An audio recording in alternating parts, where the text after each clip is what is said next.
Hi, welcome to Baking with Jay+Dan. I'm Jay. I'm Dan. And today we're going to make chocolate pumpkin tart. This is a great way to give traditional pumpkin pie an upgrade, and it's super impressive and easy to do. Yes, so let's get started. We're literally going to throw our dry ingredients in all at once into the mixer with the paddle attachment. Start with 1 1/4 cups all-purpose flour. Next, 1/4 cup of cocoa powder. Make sure it's unsweetened. We have 1/4 cup sugar plus 1 tablespoon. That goes in. Next, 1/2 teaspoon of salt. 1/4 teaspoon of cloves. And 1/2 teaspoon of cinnamon. Is that the epitome of baking together? So with the paddle attachment, just mix all the dry ingredients together for about 2 to 3 minutes until everything is nice and incorporated. So our dry ingredients are nicely blended together. And our next ingredient is 1 stick of unsalted butter. This time you want to make sure that it's well chilled. Make sure they're cut up into little cubes. And what we want to do is add them 1 tablespoon at a time so that you get the consistency of small peas.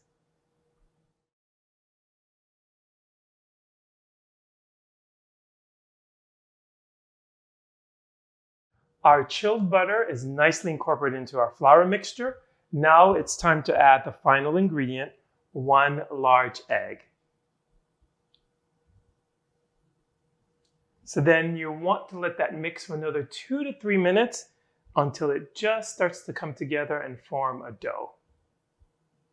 So our dough has finally come together, and now it's time to roll it out. All right. Yeah, it's a little bit crumbly when you first mix it. So press that into a ball. You don't really want to overwork it. Here we go. Just so you can get it into one piece together. And then you can mold it a little bit in your hands. Oh, it's still nice and cold. Yeah, that's with a the good butter. sign. Yeah, that'll make it flaky. All right, so I've got this little ball. We're going to throw this onto a silicone sheet.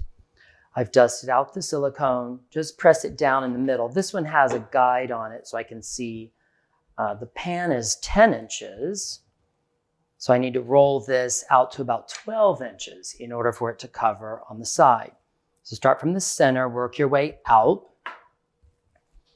I put a piece of plastic wrap over it. I just feel like it keeps it from gumming up on the rolling pin.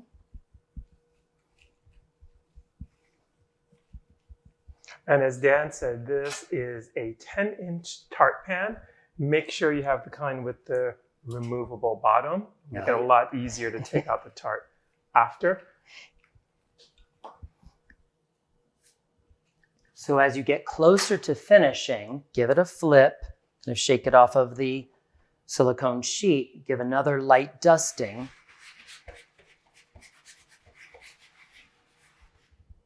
Maybe just a drop on the dough itself, not too much.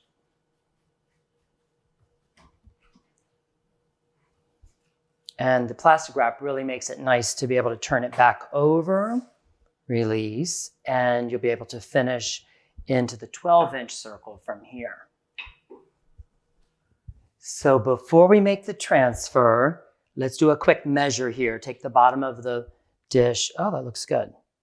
And just see if you have enough overlap. It is a little rough on the edges, but I'll show you how to deal with that in a moment.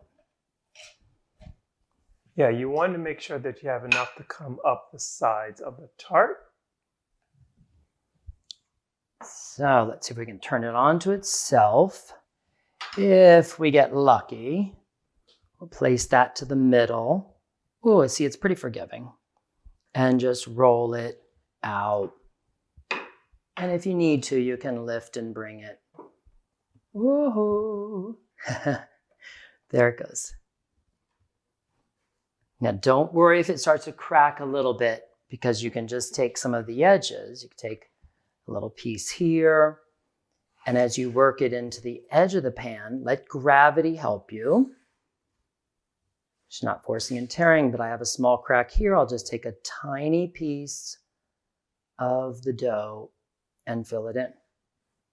Yeah, this has the consistency of Play-Doh, so it's very forgiving. You can model it into any shape and put it into the crevices that you see where there's a spot. So now that our dough is nicely positioned into our tart pan, here's a little nifty trick how to get that clean edge. Just take your rolling pin and roll it over the edge of the pan, and that will give you a nice clean edge. Just rotate it off.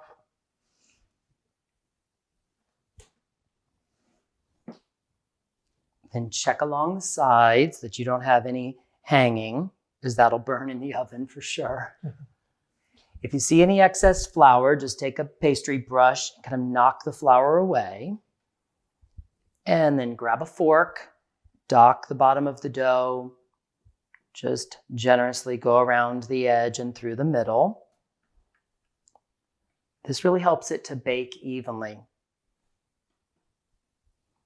So now that our crust is ready, I like to chill it off in the freezer for at least a half hour. That way when you go to bake it, it won't shrink away from the sides. So the pie crust has been chilling in the freezer for 30 minutes. It's time to bake it off. Make sure that you preheat your oven to 350 degrees, and this bakes for about 15 minutes. So the crust has come out of the oven and it's still nice and warm. So immediately sprinkle that with your favorite chocolate chips. Yeah, so this is 2/3 cup of chocolate chips. We also find the mini chocolate chips work well if you have those on hand. So what we want to do is have the natural heat from the crust just start to melt the chocolate chips. And once that starts to happen, have a little handy spatula and just start to smooth it over. So what you want to do is just create an even layer of melted chocolate on the bottom of the crust. So our chocolate chips have started to melt at the bottom of our pie crust. Time to take your spatula and just start to smooth it over so that you get a nice even layer. So after the chocolate chips have had a chance to melt and they're nicely evened out at the bottom, we're going to put this aside and let it cool completely so that we can start on our filling.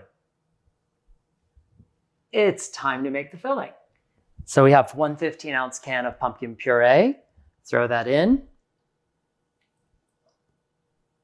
Next ingredient, 3/4 cup of a light brown sugar. Then dump in 1 cup, 8 ounces of sour cream. And then 3 large eggs. And the last addition, pumpkin pie spice. In here I have 1 teaspoon cinnamon, 1 teaspoon ginger, both ground. We have 1/4 teaspoon of nutmeg and 1/4 teaspoon salt, and just a pinch of cloves, 1/8 teaspoon of ground cloves. Oh, it's so aromatic. So that's it for the filling. Now all we have to do is just mix it together.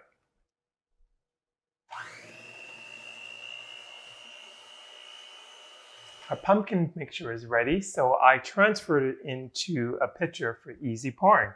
So we'll take the completely cooled crust, put that back in the oven. The oven is still at 350. Then place it in the middle rack and pour the filling in while it's in the oven. We just found it was one less possible misstep. So that will bake for about 40 minutes at 350 degrees until it's nice and firm in the middle, but don't let it go too long because it can start to crack. Yeah. So the pumpkin tart is nice and chilled. Here it is in its natural state. And Jason's going to show us how to decorate. So for the final topping, I went ahead and made chocolate ganache. Really simple recipe. 2/3 cup of heavy cream melted along with 2/3 cup of your favorite chocolate chips and 1 to 2 tablespoons of butter, depending on the thickness that you like. I like to put mine in a piping bag, but you can actually just do it with a spoon or a spatula, whatever tools you have. Today I'm going to do a simple zigzag design. So Just start at one end and just do straight lines. Make sure you go all the way to the crust.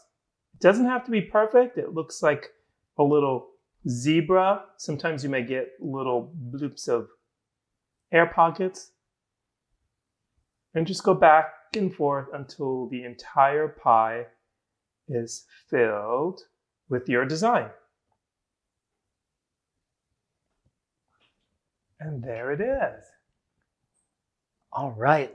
We'll let the chocolate ganache sit for, what, 5 to 10 minutes?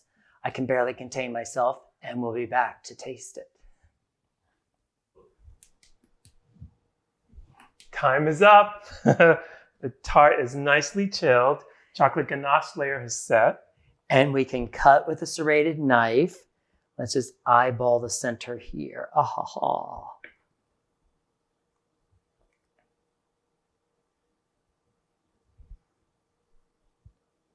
Ooh, I'm going for a big quarter wedge. Ginormous. Let's see that. Oh, it's beautiful. You see, there's just a very fine layer of chocolate under the pumpkin and that nice crust. All right, I'm going to dig in. I can't wait.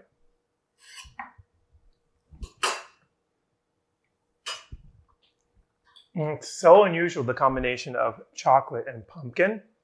It's different, but we think you'll like it. For sure, the pumpkin pie spice comes through. The chocolate layer is just bitter enough to cut the sweetness.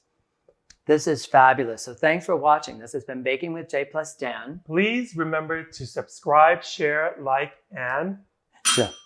ring that bell.